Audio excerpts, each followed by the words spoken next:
Bonjour et soyez les bienvenus dans l'émission qui vous emmène chaque jour en balade. Bienvenue dans Xenius. Aujourd'hui au cœur d'une forêt du Brandebourg, loin de toute connexion Internet possible. L'endroit idéal pour aborder notre sujet du jour, la cyberdépendance. Quels sont les dangers d'une consommation excessive d'Internet?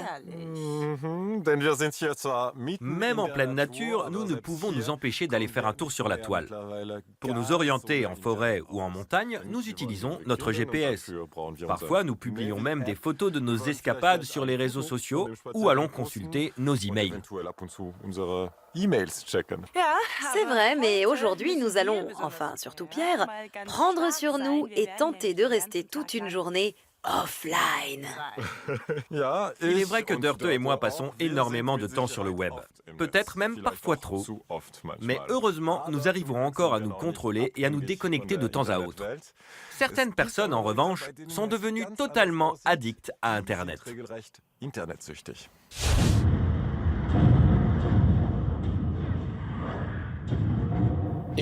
Je joue à Rift, le monde de Telara. Le but du jeu, c'est de vaincre Regulus, un être maléfique qui cherche à asservir le monde. Ihr habt den Willen von Lethes schreiend in den Seelenstrom gesandt. Je jouais en moyenne 10 à 14 heures par jour. Au bout d'un certain temps, je me suis rendu compte que je ne pouvais plus m'arrêter et que c'était devenu un problème.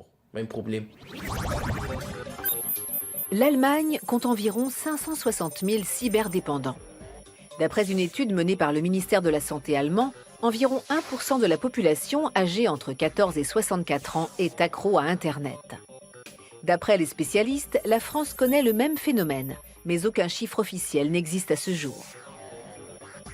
La cyberdépendance est présente dans le monde entier et touche plus les adolescents que les adultes.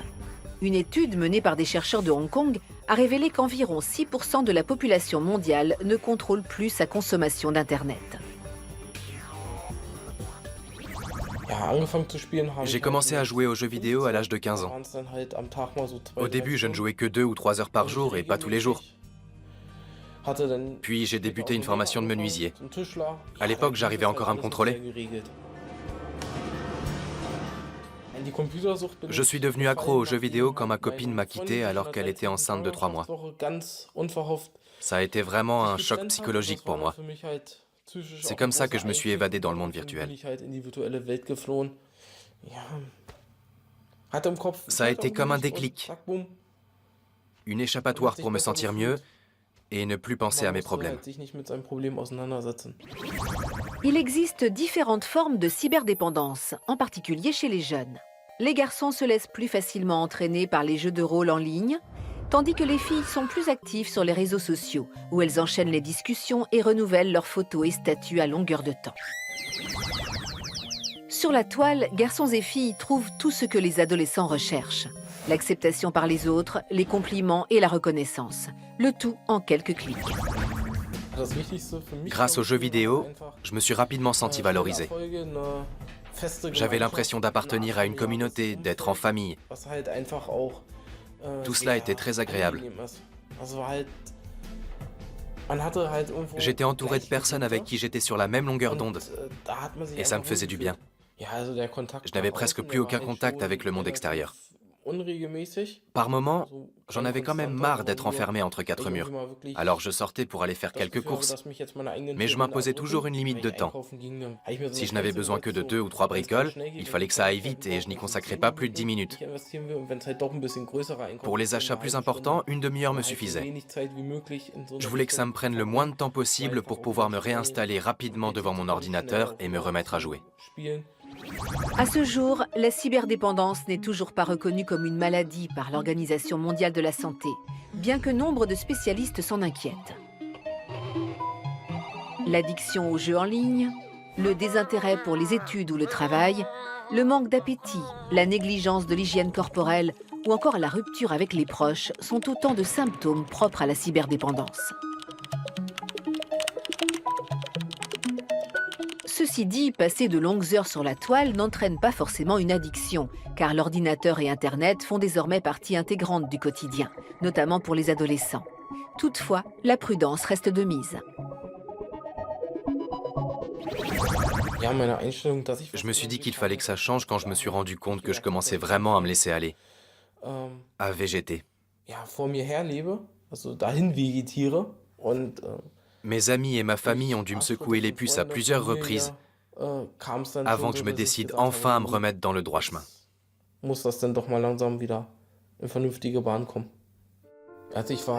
Il y a 5 ans, je suis allé dans un centre de désintoxication à Berlin, Lost in Space. J'ai tout de suite fait comprendre au psychologue qui s'occupait de moi que je ne voulais pas suivre une thérapie de groupe pendant 3 ans, mais que je préférais employer la manière forte en entamant tout de suite une cure de désintoxication. Durant ces 4 dernières années, j'ai essayé de contrôler mon addiction au jeu et je m'en sors plutôt bien. Mais aujourd'hui encore, dès que je dois faire face à un problème, et il suffit d'un petit rien, tout bascule sans que je m'en aperçoive. Je baisse les bras et je vais me réfugier à nouveau dans le monde virtuel. La cyberdépendance est donc bien une maladie à prendre au sérieux. Pierre et moi allons maintenant rencontrer une jeune femme qui propose un programme de désintoxication numérique. Celui-ci ne s'adresse pas aux cyberdépendants, mais aux personnes qui passent trop de temps sur Internet. Madame Diep, en général, quel est le type de personne que vous recevez? Il peut s'agir d'étudiants qui restent connectés sur Internet jour et nuit au lieu d'étudier leurs cours. Et nous avons aussi, par exemple, des salariés qui sont envoyés par leur employeur pour apprendre à mieux gérer le temps qu'ils consacrent à leur messagerie. En quoi consiste votre programme au juste? L'un des points essentiels du programme, c'est bien sûr la confiscation de tous les appareils électroniques, smartphones inclus. Je vais donc vous demander de me remettre vos téléphones portables. Oh non!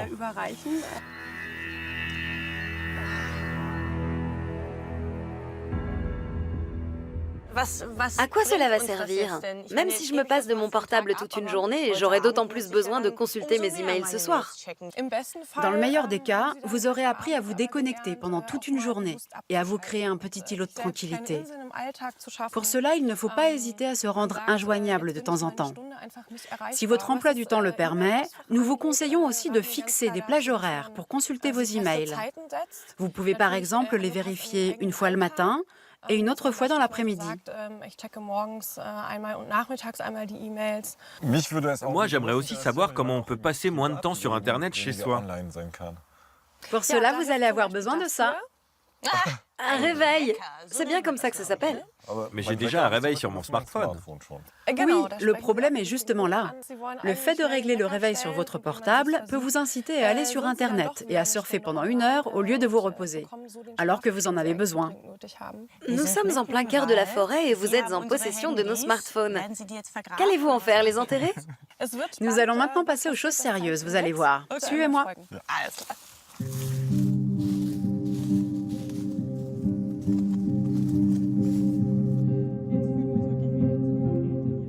Bonjour. Notre spécialiste de la vie sauvage, Bastian Barucker. Ok, bonjour. Un spécialiste de la vie sauvage? Il vous a concocté un programme très particulier. Je vous laisse avec lui. À tout à l'heure? Oui, on se voit plus tard. Vous gardez nos téléphones? Oui, je les garde. Amusez-vous bien. À plus tard. Alors, quel est le programme maintenant? Nous allons aiguiser vos sens au sein de la forêt qui nous entoure et tenter d'entrer en harmonie avec la nature le temps de notre excursion. Ok, Pierre et moi allons donc jouer à Hansel et Gretel dans la forêt, c'est ça? Se reconnecter au monde réel, voilà justement le problème des personnes dépendantes à Internet que nous allons vous présenter maintenant.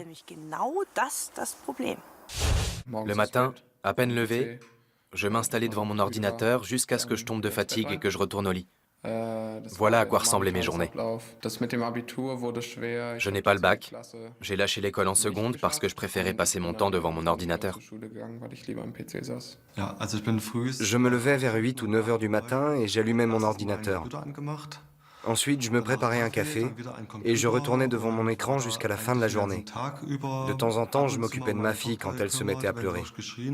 Pour Jens et Marc, l'ordinateur est devenu une véritable drogue. Aujourd'hui, il leur est difficile de parler de leur addiction. C'est pourquoi Marc préfère rester anonyme. Tous deux ont le même objectif, vaincre leur dépendance à Internet. Dans certains cas, il arrive que les individus accros à leur ordinateur soient contraints de séjourner à l'hôpital. En règle générale, leur addiction a tellement d'emprise sur leur quotidien qu'ils se sont repliés sur eux-mêmes et qu'ils ne sont plus capables de gérer leur vie seuls. Tim Aldering est psychologue à l'hôpital de Bad Bramstedt. Il s'est spécialisé dans le traitement des cyberdépendants et a développé une méthode censée aider les patients à retrouver leurs repères au sein du monde réel.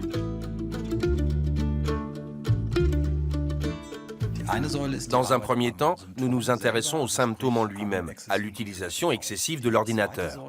Puis nous essayons de déterminer le fond du problème. Personne ne va utiliser son ordinateur plus de 12 heures par jour, au point de s'en rendre malade et de saturer, s'il n'y a pas d'autres problèmes sous-jacents. Cela peut être le manque d'estime de soi ou les phobies sociales. Certains patients ont aussi été victimes de harcèlement moral ou ont vécu des expériences malheureuses et n'osent donc plus se confronter au monde réel. Jens a 20 ans et suit une thérapie depuis 1 mois. Son addiction a débuté lorsqu'il était en 4e et a pris de telles proportions qu'il ne communiquait plus avec ses amis que via son ordinateur. Lors de ses séances de psychothérapie, le jeune homme peut parler ouvertement de ses problèmes et retisser peu à peu des liens avec le monde extérieur. Je n'arrive plus à communiquer avec les autres. Et c'est justement ce que j'essaie de réapprendre ici. On cohabite à plusieurs, on se réunit, on fait des activités ensemble et on discute. Ça m'aide vraiment. Une partie de la thérapie consiste aussi à vivre des expériences inédites au sein du monde réel, par exemple en pratiquant un nouveau sport tel que le tir à l'arc. Une activité censée aider les patients accros à leur ordinateur à vivre des moments intenses sans être virtuels. Le tir est ouvert. Le tir à l'arc permet au patient de focaliser son attention, de rester concentré et de vivre des expériences valorisantes au sein du monde réel. Pour pouvoir se sentir à nouveau vivre, il doit mettre progressivement tout son corps à contribution. À l'origine, Marc était un garçon très sportif. Mais ces dernières années, il s'est complètement laissé entraîner par les jeux de rôle en réseau. Aujourd'hui, il éprouve du plaisir à pratiquer le tir à l'arc. Les jeux de rôle servent en quelque sorte à combler un manque et à se mettre en valeur. Quand on pratique le tir à l'arc, on peut se comparer aux autres et on se rend compte assez rapidement des progrès qu'on fait. C'est un petit brin de reconnaissance au sein du monde réel. Se reconnecter à la réalité, un véritable défi à relever pour les cyberdépendants, car la plupart d'entre eux accordent plus d'importance à leurs personnages fictifs, dits avatars, qu'aux personnes réelles. L'avatar est un personnage qui a accompagné le cyberdépendant pendant des mois, voire des années. Ce dernier a donc investi beaucoup d'émotions, de temps, mais aussi d'argent dans son avatar. Pendant des années, ce personnage a été son point de repère, son référent. Et quand le patient se rend compte qu'il va devoir faire le deuil d'un élément important de sa vie, avec lequel il a passé beaucoup de temps, on peut tout à fait comprendre qu'il ressente un manque et vive cela comme un deuil. En général, pour accompagner le patient, nous pratiquons une sorte de rituel pour faire disparaître définitivement son avatar. Pour cela, nous nous rendons ensemble dans la forêt et nous brûlons symboliquement son personnage. Lors de ce rituel, il est important que le patient accepte ses propres émotions, comme pour un travail de deuil, afin qu'il puisse faire ses adieux à son avatar. Cela fait maintenant 1 mois que Marc et Jens suivent une thérapie à l'hôpital. Ils vont devoir y séjourner encore 4 semaines. La désintoxication numérique est un processus lent, mais chaque étape de la thérapie est indispensable pour éviter toute rechute. Des séances d'ergothérapie incitent le patient à créer quelque chose de ses propres mains, sans ordinateur, avec de la glaise par exemple. Mais à l'issue de la cure, le risque de rechute est élevé, car des ordinateurs, il y en a partout. L'objet d'addiction potentielle est omniprésent. L'un des éléments importants de la désintoxication numérique est l'utilisation d'une échelle dite de graduation. Dans le cadre d'un contrat d'engagement volontaire, les patients doivent ainsi auto-évaluer leur risque de rechute vis-à-vis de leur ordinateur et d'Internet à l'aide d'un code couleur. Le rouge s'applique aux activités en ligne qui présentent un risque addictif si élevé pour le patient qu'il préfère les éviter pendant un certain temps. Le jaune indique les activités Internet qui induisent un risque important de rechute. Et enfin, le vert signale une utilisation d'Internet qui n'est pas considérée comme problématique par le patient. Il s'agit par exemple d'une utilisation des services de banque en ligne. Et pourtant, 50% des patients cyberdépendants finissent par rechuter. Difficile de se reconnecter à la vie réelle après s'être réfugiés de longs mois au sein du monde virtuel. Mais Jens et Mark ne comptent pas se laisser décourager par les statistiques. Les deux jeunes hommes sont bien décidés à trouver enfin un moyen de se débarrasser définitivement de leur addiction. Nous voici de retour en plein cœur de la forêt où nos smartphones nous ont été confisqués à Dörte et à moi. Du coup, j'ai l'impression d'avoir perdu tout sens de l'orientation. Nous sommes heureusement en compagnie de Bastian Barucker, un spécialiste de la vie sauvage. Vous nous disiez tout à l'heure que nous allions apprendre à aiguiser nos sens ici. On peut en savoir un peu plus? L'un d'entre vous va devoir se bander les yeux puis se laisser guider par l'autre. Vous allez donc former un binôme et vous diriger vers un des arbres qui nous entourent. Oh, super! Vous allez ensuite toucher, renifler cet arbre. Pourquoi pas vous frotter à lui. Puis vous reviendrez ici en faisant quelques détours. Vous pourrez alors ôter l'écharpe et devrez réussir à retrouver cet arbre à l'aide de vos yeux. Cet arbre-là, précisément.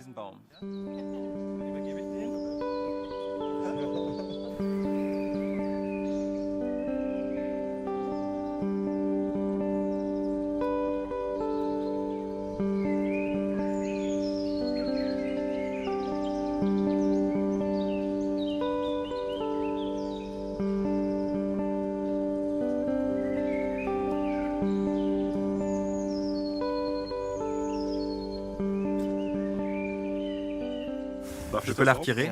Oui, bien sûr. Ouh, plein de lumière là. C'est celui-ci, non? J'ai eu de la chance. Ce bout de branche saillant m'a bien aidé. Je l'avais remarqué. Et là, j'avais aussi senti une branche. Bravo, Pierre! Et voilà. Pas mal! Top là! Je vais maintenant vous renvoyer faire un tour dans la forêt, chacun de votre côté. Vous allez chercher un endroit dans les environs qui vous plaît, vous y installer, observer autour de vous, rester silencieux, écouter, épier et toucher tout ce qui vous entoure. Je vais ensuite imiter le cri d'un oiseau, en l'occurrence celui du corbeau. Ce sera le signal pour vous dire de revenir. Génial. Amusez-vous bien et à tout à l'heure. Oui, à plus tard. À tout à l'heure.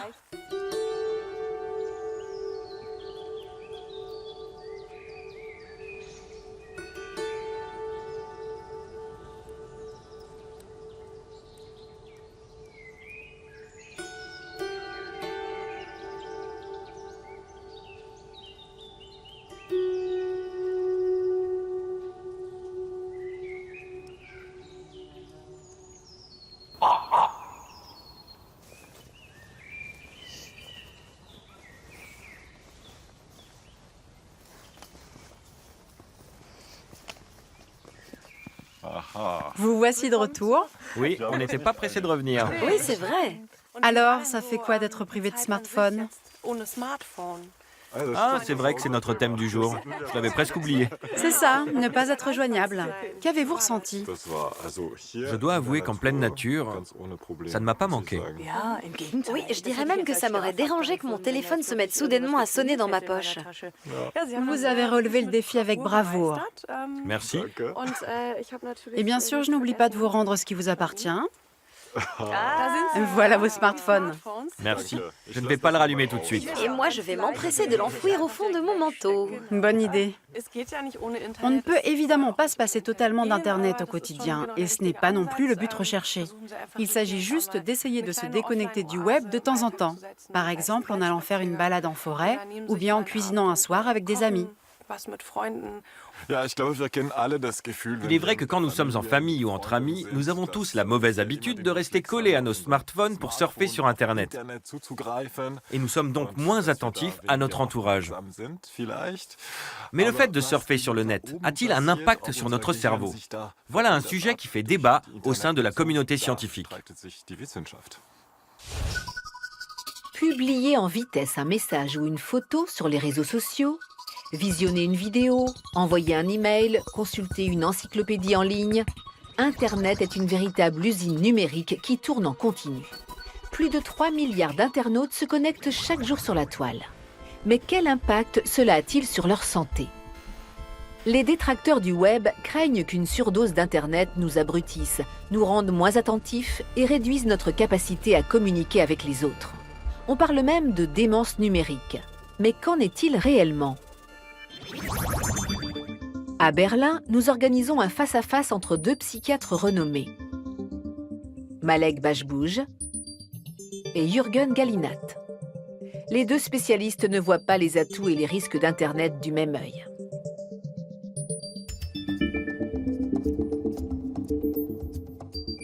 Jürgen Gallinat s'intéresse à l'impact des jeux vidéo sur le cerveau. Sa méthode? Faire jouer des adultes pendant plus de 2 mois à Super Mario, le célèbre jeu vidéo mettant en scène le petit bonhomme à la casquette rouge. Un groupe témoin, lui, ne joue pas. La structure du cerveau des joueurs est analysée à l'aide d'une IRM. Premier détail qui saute aux yeux, la dilatation de leur hippocampe. L'hippocampe est un élément du cerveau qui nous permet de nous orienter dans l'espace. Dans le jeu Super Mario 64, le sens de l'orientation est très sollicité. Son rôle est prédominant. Or, nous avons constaté que l'hippocampe des joueurs se dilate. Il y a donc un lien entre les deux. Nous avons observé le même phénomène au niveau du cortex préfrontal, qui gère quant à lui la capacité d'anticipation. Les jeux vidéo ne nous rendent donc pas idiots et peuvent même renforcer certaines de nos aptitudes, telles que notre sens de l'orientation. Mais ces jeux ne représentent bien sûr qu'un aspect de la recherche. Malek Bashbouj s'intéresse quant à lui à l'impact des réseaux sociaux sur les internautes. Nous pensions que les personnes qui ont beaucoup d'amis sur les réseaux sociaux étaient aussi très entourées dans la vie réelle et que ces deux facteurs agissaient de façon similaire sur leur épanouissement personnel. Nous avons toutefois constaté que les individus qui possèdent un grand nombre d'amis sur les réseaux sociaux sont plutôt malheureux, tandis que ceux qui ont des amis en chair et en os sont plutôt épanouis. Pour résumer, mieux vaut avoir 3 amis réels qu'une foule de relations sur les réseaux sociaux. Des études ont démontré que le cerveau est incapable d'assimiler plus de 150 relations sociales.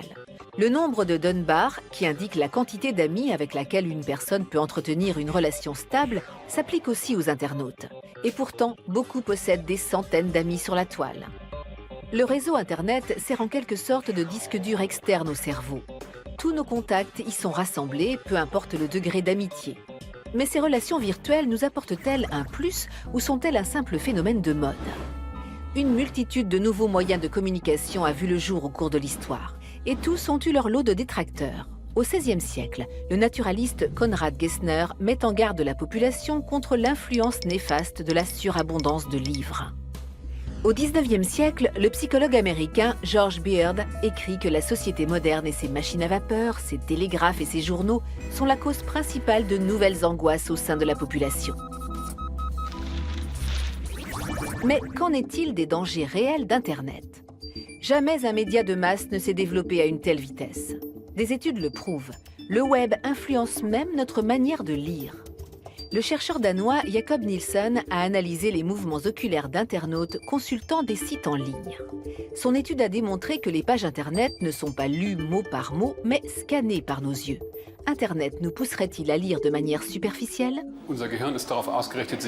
Notre cerveau est équipé pour s'adapter à certaines exigences. C'est un organe doté d'une grande flexibilité. Le réseau Internet est quant à lui un univers très complexe, auquel le cerveau peut, mais aussi veut s'adapter. En résumé, toutes les sollicitations que nous imposons à notre cerveau en modifient sa structure. Et sa capacité d'adaptation n'est autre qu'une stratégie de survie. Lorsque le cerveau atteint ses limites, il n'est plus en mesure de compenser de manière adéquate les contraintes auxquelles il est soumis. Il a donc recours à des mécanismes d'adaptation qui ne fonctionnent toutefois pas de manière optimale. On a notamment observé chez les cyberdépendants que certaines fonctions cérébrales telles que la mémoire ou l'attention avaient tendance à régresser. Peut-être sommes-nous aujourd'hui plus aptes à effectuer plusieurs tâches en même temps, mais avons tendance à négliger notre façon de lire. Les avantages et les risques d'Internet promettent d'animer encore longtemps le débat entre les chercheurs. Une chose est sûre, l'ère du numérique ne fait que commencer. Un jour, on pourra rester connecté sur les vols intercontinentaux ou même dans les coins les plus reculés de la planète. Il va donc bien falloir apprendre à mieux gérer le temps que nous passons sur le net. Et oui, et c'est justement ce que nous avons commencé à faire. Nous avons au moins pris conscience de tout ce qui nous échappe lorsque nous sommes connectés en permanence, notamment lors d'une balade en forêt comme aujourd'hui. J'ai donc décidé à partir de maintenant de réutiliser mon bon vieux réveil qui m'indique d'ailleurs la fin de notre émission. Sur ce, je vous dis au revoir. Au revoir, à la prochaine. Restez curieux. Tu ne vas quand même pas devenir accro à ton réveil, Pierre.